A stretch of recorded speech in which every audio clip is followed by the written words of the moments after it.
аз нямам никакви съображения против строителството и съм за изграждането на нови обекти в града. Специално ние подкрепихме още в началото реконструкцията на парковете в Ямбол. Но аз искам отново да ви попитам. Гледайки строителството на тази улица, според вас каква е връзката с реконструкцията на парковете? Бихте ли могли да ми отговорите колко средства, колко пари се похарчиха, за да бъде разбита една абсолютно здрава улица, да бъде изгребана основата на тази улица, за да се превърне тя в една леко натоварена пешеходна или леко натоварена улица в града. Аз искам да направя една съпоставка. Натоварения международен път Ямбол-Елхово, за който така доста се писа и се изтъкна като заслуга на това правителство, беше подменен само повърхностния слой. Чрез едно фрезоване на повърхностния слой, без да бъде подменена цялата основа. Там, където ежечасно минават десетки тирови и стотици автомобили, там се подмени повърхностния слой. Тук на тази вътрешна, ненатоварена улица бе изгребана цялата основа. Да не говорим, че асфалтовото покритие си беше много наред. Нали? Добре, няма лошо да се реконструират улиците, да се ремонтират, но това, което се извърши тук, имаше смисъл до някъде, ако се подменяха комуникациите. Някой да видя тук да е подменен водопровода, канализацията,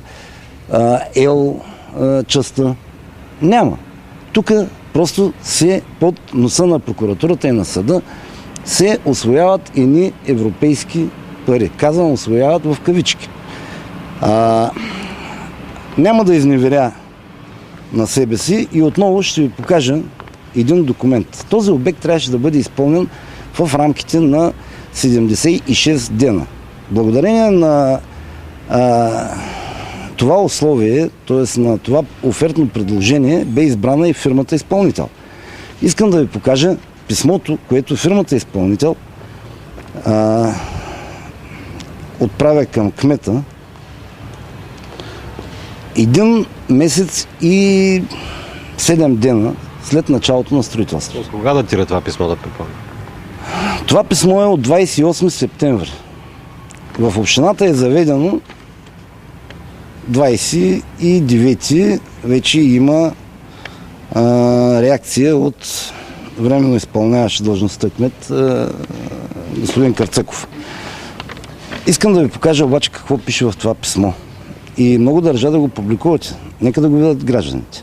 Уважаеми господин кмет, във връзка с изпълнението на горепосочения обект, желаем да ви уведомим за следните проблеми, които не са решени към днешна дата. Това е към дата 28 септември. Доколкото се спомням, първа копка на този обект беше направена някъде около 22... Края на август. Да, 22-5 август. Към днешна дата не са решени следните проблеми. Нямаме официално получени заверения от възложителя работни чертежи и детайли за подобект градски парк, както следва и са изброени. Подобект лесопарк Боровец. Подобект реконструкция, улица, връзка между градските паркове.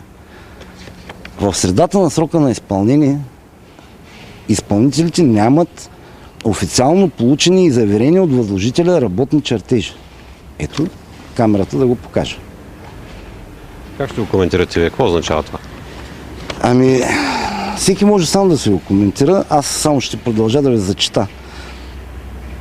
Към днешна дата сме затруднени да продължим строително-монтажните работи и доставка на материали на обектите, изредени в точка 1, които цитирахме преди малко, и не можем да продължим строително-монтажните работи.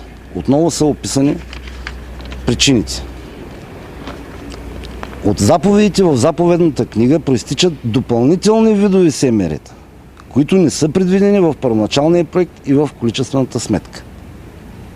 Смятаме, че изискването за приемане на изкупни работи след изпълнението на целия изкуп на обекта за част електрическа и ВиК е невъзможно, защото при продължителен незарит изкуп има вероятност да пропадне от пропадане на същия, от външни въздействия.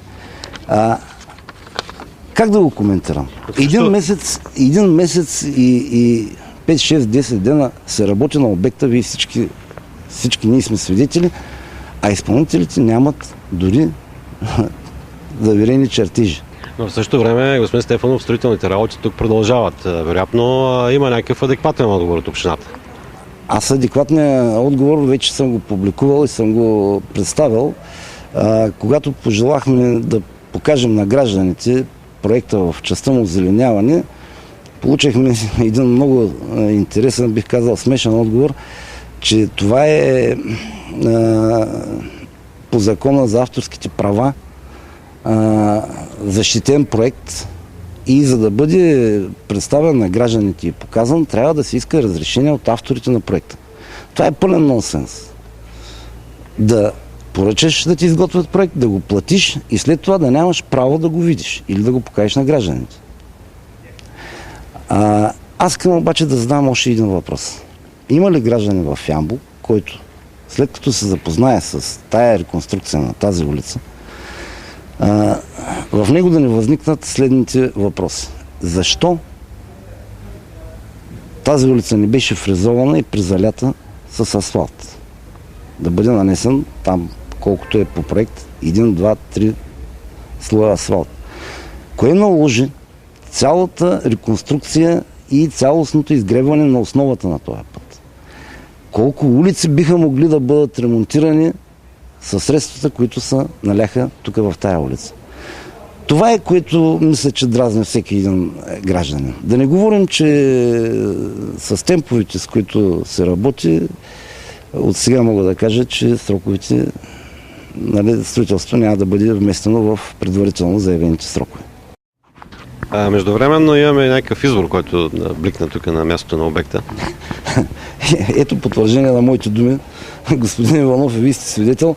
Докато правихме това интервю, се появи новия, не знам дали е минерален, но поредният извор, в центъра на град Ямбол. Ето, забележите, в момента бликва този нов извор. Това нещо също ще бъде заплатено от гражданите. Нали така?